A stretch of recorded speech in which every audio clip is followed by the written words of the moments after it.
আপনি যদি অনলাইনে ডিজিটাল রেশন কার্ডের জন্য আবেদন করে থাকেন এবং সেই রেশন কার্ডটা হয়ে যাওয়ার পর আপনি সেই রেশন কার্ডটা কিভাবে ডাউনলোড করবেন। আগে আমরা কিন্তু যেভাবে ডাউনলোড করতাম এখন কিন্তু সেইভাবে রেশন কার্ড ডাউনলোড করা যায় না। এখন কিন্তু ওয়েবসাইটে কিছুটা পরিবর্তন করা হয়েছে।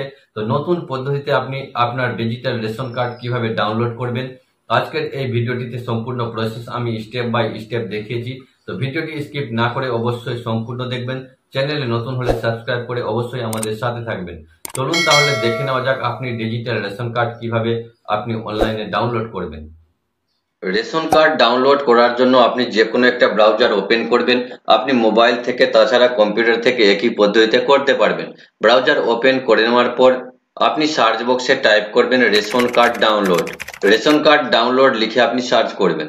রেশন কার্ড ডাউনলোড লিখে সার্চ করার পর আপনার সামনে এরকম ইন্টারফেস আসবে। আপনি এখানে দেখতে পাচ্ছেন 2 নম্বরে ই রেশন কার্ড ডাউনলোড। আপনি ই রেশন কার্ড ডাউনলোডে ক্লিক করবেন। তাহলে আপনার সামনে রেশন কার্ড ডাউনলোডের এরকম একটা পেজ খুলে আসবে। আপনি এখানে দেখতে পাচ্ছেন রেশন কার্ড নাম্বার চাওয়া হচ্ছে। আপনি আপনার রেশন কার্ড নাম্বারটা এই ঘরে বসিয়ে দিবেন। এই ঘরে বসিয়ে দেওয়ার পর এখানে দেখতে পাচ্ছেন সিলেক্ট ক্যাটাগরি। আপনি সিলেক্ট ক্যাটাগরিতে ক্লিক করবেন এবং আপনার যে রেশন কার্ডটা হয়েছে সেটা কি ক্যাটাগরির আছে, A Y P double I S P double S যেটা থাকবে আপনি সেটা সিলেক্ট করবেন। তারপর এখানে আপনি দেখতে পাচ্ছেন ডাউনলোড। আপনি এবার ডাউনলোডে ক্লিক করবেন। ডাউনলোডে ক্লিক করে দেওয়ার পর আপনার সামনে এরকম একটা পপ আপ মেসেজ আসবে। এখানে দেখতে পাচ্ছেন আপনি যদি চান যে আপনি প্লাস্টিক রেশন কার্ড অর্ডার করবেন তাহলে আপনাকে কিন্তু 50 টাকা পেমেন্ট করতে হবে। আপনি যদি অর্ডার করতে চান তাহলে আপনি অর্ডার নামে ক্লিক করে 50 টাকা পেমেন্ট করে আপনি প্লাস্টিক কার্ডটা অর্ডার করে নিতে পারবেন। আমি যেহেতু শুধুমাত্র কার্ডটা ডাউনলোড করব তাই আমি ডাউনলোডে ক্লিক করব। আপনি যদি ডাউনলোড করতে চান তাহলে আপনিও ডাউনলোডে ক্লিক করবেন। ডাউনলোডে ক্লিক করে দেওয়ার পর আপনার সামনে কিন্তু এরকম ইন্টারফেস চলে আসবে। আপনি এখানে রেশন কার্ড নাম্বারটা যে দিয়েছেন সেটা আপনি এখানে দেখতে পাবেন। তারপর এই ক্যাপচারটা যে আপনি দেখতে পাচ্ছেন এই ক্যাপচারটা দেখে দেখে সঠিকভাবে ইন্টার ক্যাপচার যে দেখতে পাচ্ছেন এই ঘরে বসিয়ে দিবেন। এই ঘরে বসিয়ে দেওয়ার পর আপনি সার্চে ক্লিক করবেন। সার্চে ক্লিক করে দেওয়ার পর আপনার সামনে এরকম ইন্টারফেস চলে আসবে। আপনি এখানে দেখতে পাচ্ছেন আপনার ফ্যামিলিতে যতগুলি রেশন কার্ড আছে সমস্ত ব্যক্তির রেশন কার্ড নাম্বার এদিকে শো করবে। তারপর এদিকে নেম দেখতে পাচ্ছেন, সমস্ত ব্যক্তির নাম এখানে শো করবে। সমস্ত ব্যক্তির আধার নাম্বারের 4 ডিজিট এখানে লাস্টের কিন্তু শো করবে।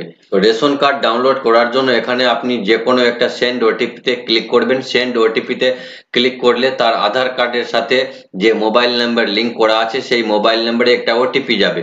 ওটিপিটা আপনি এই যে দেখতে পাচ্ছেন এই ঘরে বসিয়ে দিবেন। ওটিপিটা বসিয়ে দেওয়ার পর আপনার সামনে এরকম ইন্টারফেস চলে আসবে। এখানে আপনি দেখতে পাচ্ছেন আপনার যদি এই মোবাইল নাম্বারটা আপনার ফ্যামিলির কারো থাকে তাহলে আপনি এই বক্সে একটা টিক মার্ক দিয়ে দিবেন। টিক মার্ক দিয়ে দেওয়ার পর আপনি এখানে কনফার্ম দেখতে পাবেন। আপনি এবার কনফার্মে ক্লিক করবেন। তারপর আপনি ইয়েসে ক্লিক করবেন। তারপর আপনার সামনে এরকম ইন্টারফেস চলে আসবে। আপনি এখানে সমস্ত ব্যক্তির রেশন কার্ড নাম্বারের দিকে দেখতে পাবেন, সমস্ত ব্যক্তির নাম এদিকে আপনি দেখতে পাবেন। তারপর আপনি যে ব্যক্তির রেশন কার্ডটা আপনি ডাউনলোড করতে চাইছেন এখানে আপনি দেখতে পাবেন ডাউনলোড। আপনি ডাউনলোড ইআরসি দেখতে পাচ্ছেন। আপনি যার রেশন কার্ডটা ডাউনলোড করবেন আপনি এখানে ক্লিক করে দিবেন। তাহলে আপনার রেশন কার্ডটা কিন্তু ডাউনলোড হয়ে যাবে। দেখতে পাচ্ছেন আমি ডাউনলোডে ক্লিক করলাম। এখানে দেখতে পাচ্ছেন রেশন কার্ড কিন্তু ডাউনলোড হয়ে গেছে। এইভাবে আপনারাও কিন্তু আপনার রেশন কার্ড ডাউনলোড করে নিতে পারবেন। এই পেজে আসার লিংক ভিডিও ডেসক্রিপশন বক্সে দেওয়া আছে। আপনি চাইলে সেখান থেকে সরাসরি এসে এইভাবে ডাউনলোড করতে পারবেন। এইভাবে আপনি আপনার ডিজিটাল রেশন কার্ড অনলাইনে ডাউনলোড করতে পারবেন। ভিডিওটি কেমন লাগলো অবশ্যই কমেন্টে জানাবেন। ভালো লাগলে শেয়ার করবেন আপনার বন্ধুদের সাথে। আজকের ভিডিওটি এই পর্যন্ত।